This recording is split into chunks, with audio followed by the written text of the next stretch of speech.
Bom dia, tudo bem? Gente, a nossa última aula de história esse ano, hein? É a página 82, vamos recordar, nós vamos fazer a correção na nossa aula online. E agora eu vou ler um texto, né, muito interessante, né? Que é uma revisão para vocês aí, tá? Fico muito feliz de terminar mais um livro com vocês, né? Leio o texto a seguir. Bandeiras era o nome das grandes incursões pelo país naqueles tempos. As bandeiras que chegaram a Minas inicialmente partiam do Planalto de Piratininga, em São Paulo. O tão sonhado ouro, por fim, se acharia nos fins daquele século XVII. E era muito, muito ouro, opulentas minas. Em 1709, era criada a Capitania de São Paulo e Minas de Ouro. No início da mineração, o ouro encontrado no leito dos rios obrigou os garimpeiros a viverem como nômades. Nômades são pessoas que não têm moradia fixa, né? Onde tem o sustento, eles vão se mudando, né? Quando acaba o sustento dessas pessoas, eles partem para outros lugares. Então, são nômades, não têm moradia fixa. Vivem se mudando. Esgotada a lavra, partiam para outras mais lucrativas. A população encontrava-se bastante dispersa. Os imigrantes vinham de todo lugar, ansiosos por fazer riquezas naquele novo Eldorado. Quando o ouro começou a ficar escasso, né, pouco, nos rios, a extração passou para as encostas das montanhas. O trabalho de cavar exigiu que o minerador se fixasse. Aí eles foram obrigados a ter a moradia fixa, né, a se fixar em algum lugar.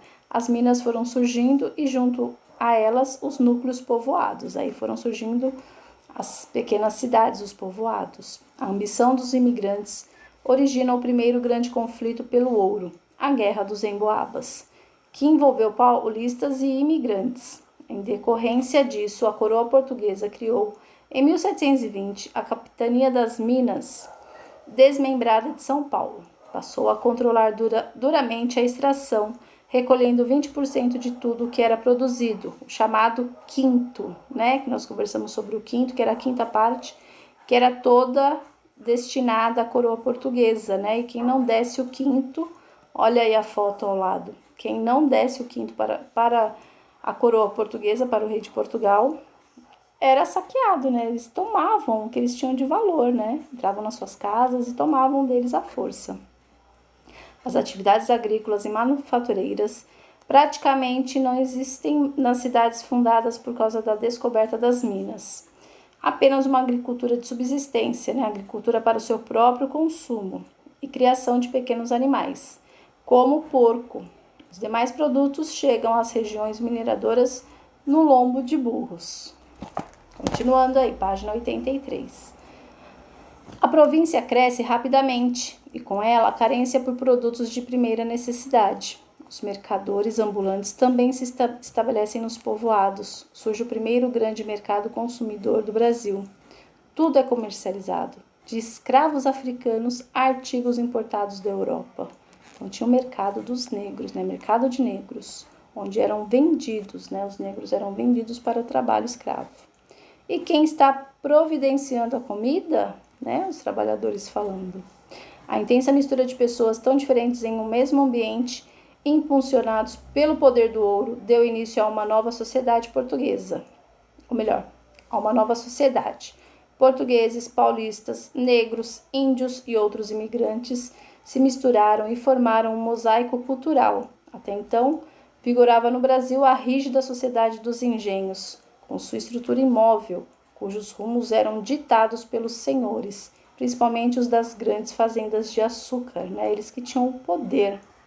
A combinação da vida urbana com a atividade mineradora cria novos ofícios, novas profissões, desenvolvendo um novo embrião de classe média. São escultores, músicos, tropeiros, pintores, marceneiros, alfaiates, entalhadores, advogados, poetas.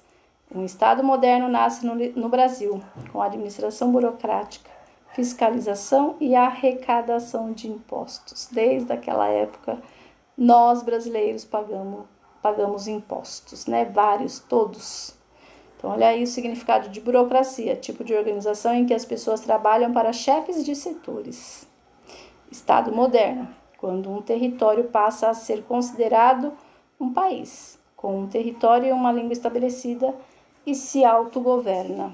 Vamos às atividades aí para vocês concluírem o livro, né, comigo. Segundo o texto, quando as jazidas de ouro foram descobertas, os mineradores viviam como nômades, né, que foi o que eu falei, pessoas que não têm moradia fixa.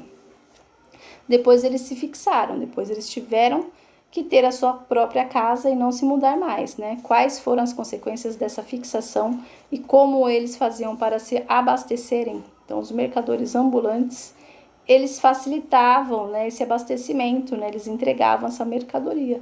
E também tinha a agricultura de subsistência, dessa forma eles se mantinham, né? 2. A sociedade mineradora era diferente da sociedade açucareira? Sim, a sociedade mineradora era urbana e a açucareira era rural. Então, quem fazia o trabalho de mineração, os mineradores, ficavam na cidade. E os homens que trabalhavam com a plantação de açúcar, né, com o feitio do açúcar, era na zona rural. 3. O texto fala da existência de conflitos envolvendo as sociedades mineradoras. Letra A. Qual foi o nome dado ao conflito mencionado no texto? Então, foi a Guerra dos Emboabas. Letra B. Quem fez parte desse conflito? Paulistas e forasteiros. Forasteiros são pessoas que vêm de fora, né? C. O que gerou esse conflito? Qual foi o resultado dele? Então, o que gerou esse conflito foi a disputa pelo ouro, né? Que gerou muitas brigas, muitas mortes. Eles eram muito ambiciosos, né? Então, a disputa pelo ouro. E na página 85. Por fim, é a última página do nosso livro, gente. 4. Uma das providências que a coroa tomou foi a cobrança do quinto. O que era isso? Era a cobrança realizada pela coroa portuguesa, né? Era um imposto, era uma taxa, era um tributo, né? 5. O texto traz duas características do período: a cobrança de impostos dos mineradores e a necessidade que eles tinham de conseguir comida, já que a maioria deles trabalhava nas minas e não nos campos. Pense em outras características das cidades desse período e registre. Então, aí nós podemos concluir que eles tinham muitas dificuldades, porque eles trabalhavam muito nas minas e eles não tinham como produzir alimento, não tinham como plantar, colher, né? E quem entregava esse alimento eram os caixeiros viajantes, né? Eles entregavam as comidas para eles. A. Característica que mais me chamou a atenção na população das cidades mineradoras, aliás. Eram pessoas muito ambiciosas, elas queriam o ouro, essa era uma das características, né?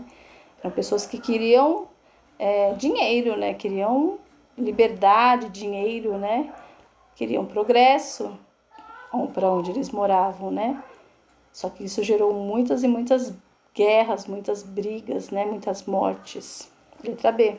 Faça um desenho dessa cidade. Aí vocês podem criar, né? De acordo com o que vocês imaginam como que era essa cidade. Tá bom, gente?